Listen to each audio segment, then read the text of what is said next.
Hi, Jazz here. Welcome to my exclusive special video, Why Are Jazz's Sunset Vampires Unique? I think it's a fair question. Sometimes prospective readers want to know why vampires differ from story to story or series to series, just to see if they like the types of vampires that are being presented. Well, my vampires have some similar qualities as traditional vampires, but also have some unique ones. So let's talk about them for a moment.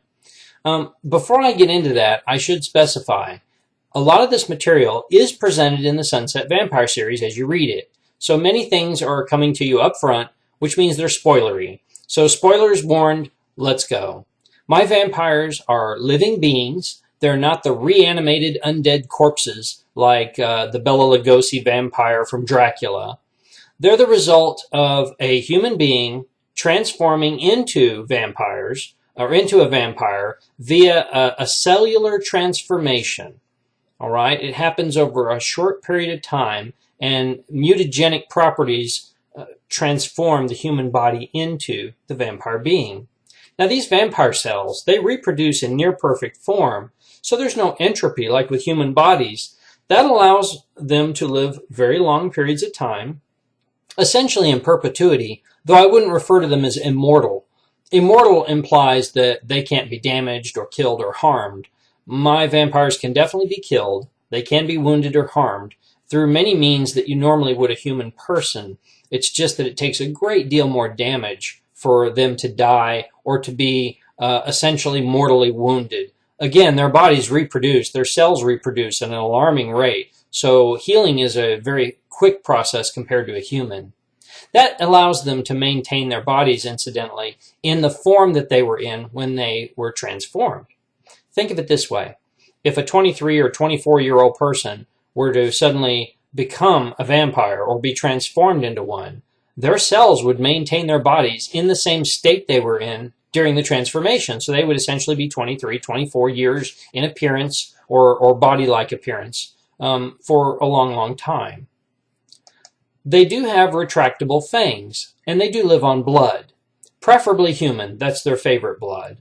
But they are also able to consume small quantities of human food, not meat or flesh, but things like fruits or vegetables, breads or cereals, chocolate, things like that, in very small quantities, mind you.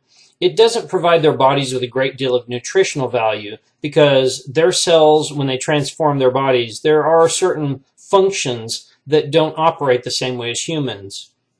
They don't reproduce like humans do. In fact, you might consider them essentially to be sterile when they've transformed. They don't digest foods normally, or not in any real large quantity. It's really blood that their bodies are keyed to digest. So when they consume regular human foods, it doesn't provide real nutritional value, and they can't eat a lot of it without making themselves sick. Also, my vampires don't transform into bats or other animals. They definitely can see their reflection in a shiny surface or a mirror. They're not harmed by religious artifacts like crosses or holy water. There's nothing spiritually evil or bad about my vampires, just like regular people. There's relatively nice people, and there's very not nice people, very unkind people in the world. I'd say that's the same with vampires. They don't quit being the people they were before they were human. It's just that they're now transformed, living under unique circumstances.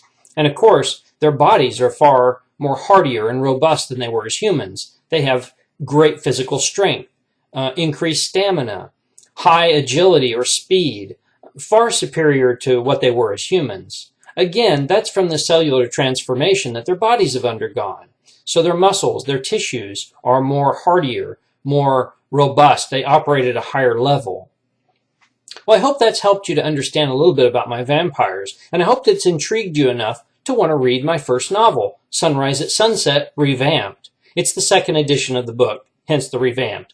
I think you're going to enjoy it. Over 100,000 copies of the first novel have been distributed, and there's some very good feedback, so check out reviews online like Goodreads, Amazon, and other sources. I think you'll be very pleased with the reviews. Okay, so that's some spoilers about my vampires. That's about all I have time for today. Until we meet again, I'm delving into flights of fancy and realms of imagination, eagerly sharing with you. Oh, and drop by my website, jazzprimo.com.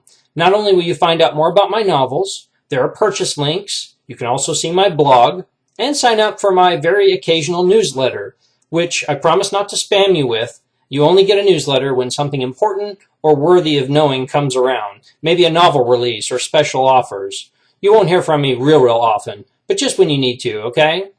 As always, enjoy life, be kind to those around you, and happy reading!